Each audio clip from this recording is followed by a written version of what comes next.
Hello everyone, welcome back to my channel Rinku tailoring ক্লাসে সকলকে স্বাগত জানাই। ফিরে এলাম পরবর্তী আরেকটি ভিডিওতে।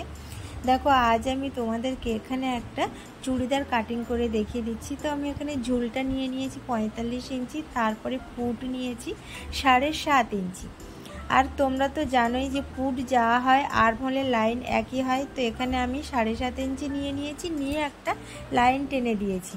দিয়ে দেখো তারপরে আছে ছাতির লাইন কত, ছাতির লাইন হলো 12.75 ইঞ্চি। তো 12.75 মার্ক করেছি, করে লাইন করে দিয়েছি। দিয়ে দেখো আবার এক্সট্রা নিয়েছি আমি 2 ইঞ্চি, নিয়ে আমি এখানে লাইন টেনে দিয়েছি। তারপরে দেখো এখানে আর্মহোলের লাইন যা নিয়েছিলাম তার মিডিল থেকে আমি রাউন্ড শেপ করে ছাতির ফিটিংস লাইনে মিলিয়ে দিয়েছি। তারপরে এখানে হবে শেস্তের মাপ, শেস্ত হলো 21 ইঞ্চি। তো এখানে আমি মার্ক করেছি, করার পরে হলো কোমর লাইন। তো কোমর লাইন আছে 12 ইঞ্চি, 12 ইঞ্চিতে আমি মার্ক করেছি, করে লাইন থেকে আমি দেখো আরও 2 ইঞ্চি এক্সট্রা নিয়েছি। তারপরে আমি আবার লাইন টেনে দিয়েছি। তারপরে 6 ইঞ্চি নিচে নামিয়েছি হিপের মার্ক করার জন্য। তো মার্ক করে নিয়েছি, নিয়ে তারপরে হিপ লাইন হলো 12.5 ইঞ্চি। তো আমি 12.5 ইঞ্চিতে মার্ক করেছি, করে আগে লাইন টেনে নিয়েছি, নিয়ে আবার এখানে আমি এক্সট্রা 2 ইঞ্চি নিয়েছি।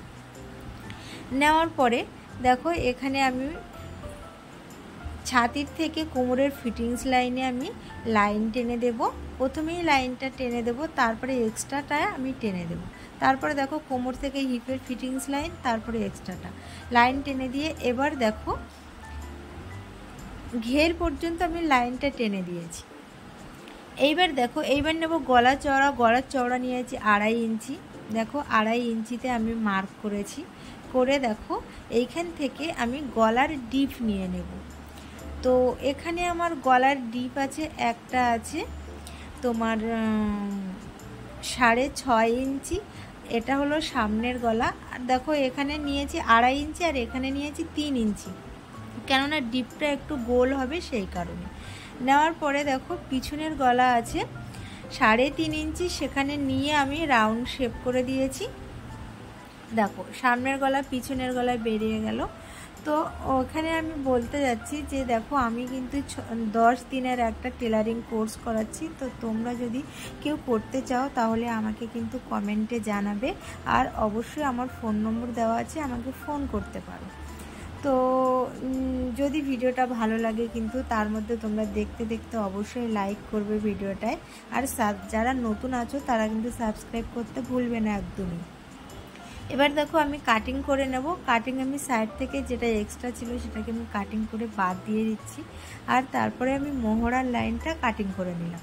এবার দেখো প্রথমে এখানে সামনের গলা পিছনের গলার মধ্যে পিছনের গলাটা ছোট আছে, সেটাই আমি আগে কেটে নেব। তো এটা কেটে নিয়েছি, নিয়ে দেখো আমি পিছনের পাটা বের করে নিলাম, নিয়ে এবার একটু এটা সোজা করে নিলাম, নিয়ে আমি সামনের গলাটা তারপরে আমি কাটিং করে দিলাম। তো এখানে দেখো আমার সামনের গলা আর পিছনের গলা এখানে কাটিং হয়ে গেল। দেখো পুরো চুড়িদারটাই এখানে আমার কাটিং হয়ে গেছে, দেখতে পাচ্ছ তোমরা কত সুন্দর ইজি হয়ে গেল কাটিং। এবার দেখো হাতার এখানে ঝুল নিয়েছি 7.5 ইঞ্চি, আর মুড় নিয়েছি 7 ইঞ্চি, আর এক্সট্রা 1 ইঞ্চি। মোহরা দেখো 9 ইঞ্চি নিয়েছি, আর এক্সট্রা 1 ইঞ্চি নিয়েছি। তো তারপরে দেখো আমি পট্টিকাটা তোমাদের আগেও দেখিয়ে দিয়েছি আর এখনও দেখিয়ে দিচ্ছি। দেখো পট্টিটা বসিয়ে আগে মার্ক করে নিয়েছি, তারপর 2 ইঞ্চি দূরের থেকে আবার আমি দেখো চক দিয়ে মার্ক করে নিয়েছি, নিয়ে এখানে আমি কেটে নিয়েছি। তো দেখো তো এইরকমভাবে তোমরা সুন্দর করে পট্টি কেটে নেবে। দেখো পট্টিটা কত সুন্দর হয়েছে, পুরোটাই আমার কাটিং হয়ে গেছে। তো আজ এই পর্যন্ত, দেখা হবে পরবর্তী আরেকটি ভিডিওতে। সবাই ভালো থেকো আর সুস্থ থেকো।